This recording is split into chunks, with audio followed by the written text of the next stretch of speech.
Okay, so the last problem is number 14, and it's extra credit, yay.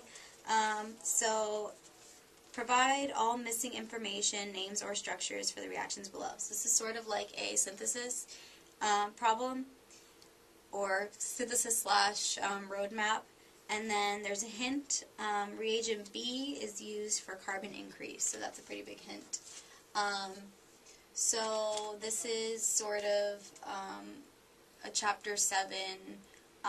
The reason why he probably made this extra credit is because he didn't finish chapter 7 or didn't give you guys enough time to study for chapter 7. So this is kind of chapter 7 geared. So first things first, reagent A. Well, first things first is you know that you're supposed to get a vicinal diol at the very end, and the way to get to vicinal diols is using OSO4, and it has to be meso. So how do we get what do we need to add OSO4 to get a vicinal diol? We add them to alkenes. So we know in this part D we need our final alkene that will get us to our meso-vicinal diol. But first we have to go to part A and figure out, so how do we get something meso? Well, usually this is a pretty big clue. When you have BR and BR, you're going to eliminate them and eliminate them to form a triple bond, so that we can increase our carbons. So the reagents for that is NaNH, or flame-throwing base, NaNH2. And I would put 3 equivalents of NaNH2. When you add 3 equivalents of NaNH2, so when you add 1 equivalent, remember elimination is when you have hydrogens here. NaNH2 is the flame-throwing base. It's going to grab one of the hydrogens. The bond between hydrogen and the carbon is going to form a carbon-carbon double bond, and then bromine is going to be kicked out.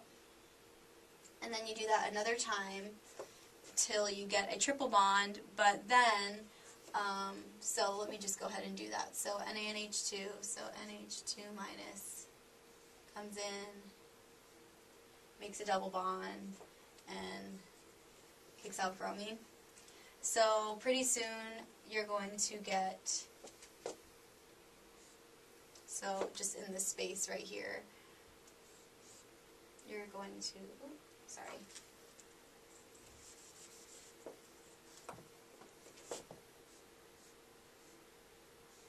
You're going to get something with a triple bond, but the triple bond is terminal, so we want another equivalent of NaNH2 to rip off this terminal hydrogen to give us a negative charge. So that's why we have 3 equivalents. So this has a negative charge on it. And so now the hint for reagent B is that it's used for carbon increase. So what we do is we want to make a meso-vicinal diol. So we want to add something that will make our molecules symmetrical and add the proper amount of carbons. So in order to make our molecules symmetrical, we want to add 2 more carbons to the other side.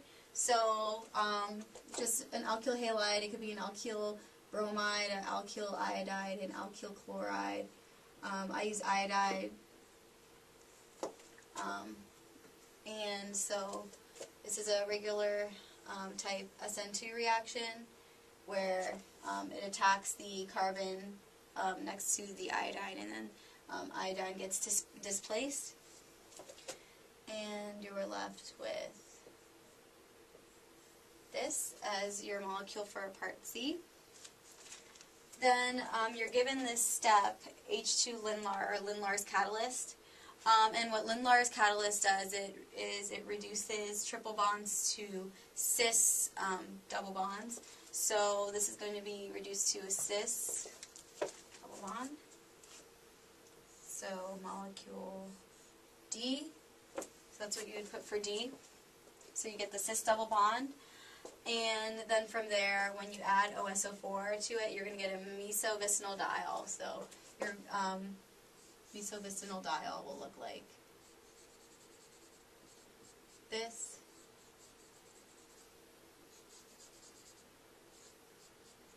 There's an internal mirror plane, and that's that. So if you're given H2 Linlar, so you know that you don't have a choice between making a trans double bond or a cis double bond, so that's nice of him. But you have to kind of figure out on your own that, okay, I need to make the molecules symmetrical, because if you don't, say if you added just CH3I, your molecule would look like this in the end, and that's not meso because the molecule's not symmetrical. So that's your answer.